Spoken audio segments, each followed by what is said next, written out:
So can you actually change yourself, or will you just be fat forever? And that's the question we're going to be covering today. But first, what's going on YouTube? Time now is 5:05 Wednesday, and it is the second day of my, I'm calling, recovery routine. And first day was on Monday. Actually went really well, but I've had some, let's call them technical difficulties. So I haven't been able to post the blogs for Sunday or Monday. So you're getting today instead. And yeah, I will tell you more about it after the session. Gonna do the same routine, and we'll fill you in after the session. So I will see you then.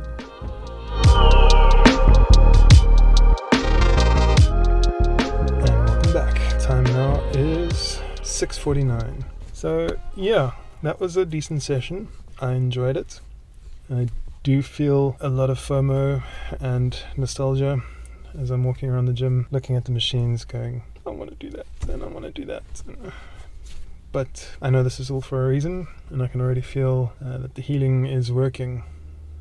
I don't know if that's a psychological thing or if it really is, but I'm going to take it as my body is reacting well to the treatment. Otherwise, yeah, the session was mostly cardio stuff.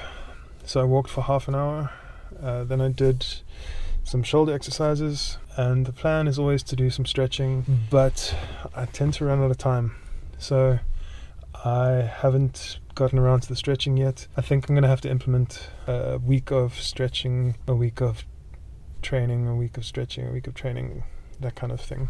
So, you know, it's an evolving routine as time goes. I haven't done this before, so it'll be interesting to see how this works. And the idea is to basically do about 10-15 minutes of stretching, very light, simple stretches, and I'm not planning to do anything fancy. But yeah, as I say, I haven't had a chance to sort of implement that yet. But I'm still getting into it. It's only the first week, so we'll see. Only time will tell. Otherwise, I was listening to Mark Manson podcast. Oh, and I also did 30 minutes of walking at the end, so an hour in total. And it's a brisk walk, so that feels pretty good. It's not for any other reason other than to sort of get my steps up, keep my body active, and yeah, felt good. And as I was saying, I was listening to this Mark Manson podcast about changing your mind and changing your beliefs. And he was saying some very interesting things about how your ability to change your beliefs and your ability to change your mind is very dependent on two things mostly, or they have the most impact, which is your genetics and your cultural surroundings, your cultural upbringing, where you live, where you were brought up, and who you were sort of surrounded by, your peer group, etc. And I found that to be quite interesting, especially when you consider, in order to do something like lose a lot of weight, and to keep it off, if you are somebody who struggles with weight loss, you have to find a way to change your identity in a way, which is interesting, because if it's largely got to do with genetics and your upbringing, you can't really do that. Obviously it's quite nuanced, and there's a lot to the subject, and I haven't finished the podcast, but it was just an interesting thought that he brought up that I sort of latched onto. So I'm going to think about it some more while I drive home, and then I'm going to have breakfast, get on with my day, and I will record the end of this podcast. I will record the end of this video from the office. So for me, it'll be a few hours. For you, probably just a few seconds.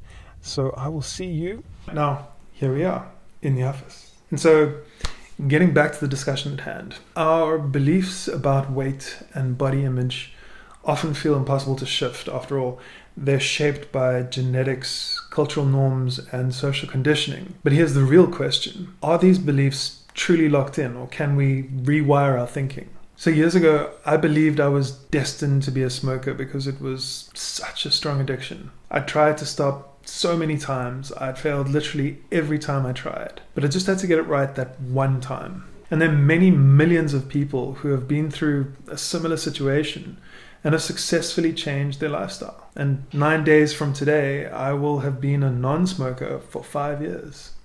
I'm proud of that fact. I'm proud of myself. So when it came to losing weight, I knew I could do it because I'd proven to myself I could do difficult things. I quit smoking. The truth is that losing weight was a lot more challenging than giving up smoking. It involved a lot of the same processes, but you have to eat. You can't just remove food from your life. But the most noteworthy process that was the same for both was the change of identity that needed to occur. And that required me to examine and modify beliefs that I'd held about myself for years. It wasn't about willpower. Willpower alone just isn't enough to get you through the ups and downs of changing your identity around a particular topic like being overweight. And look, I can't say that definitively genetics and upbringing didn't play a role, but they weren't the final say. I realized my belief was a narrative I'd been telling myself for years, not a life sentence. So yes, our biology and environment influence us, but they don't dictate our destiny. If you're willing to question the story you've been telling yourself and challenge the belief that it's impossible to change, you'll find pathways to succeed.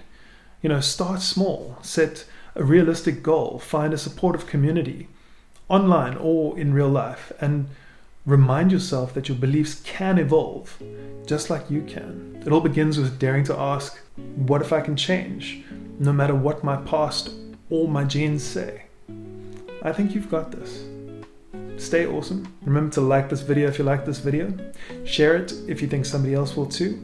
And I'll see you in the next one.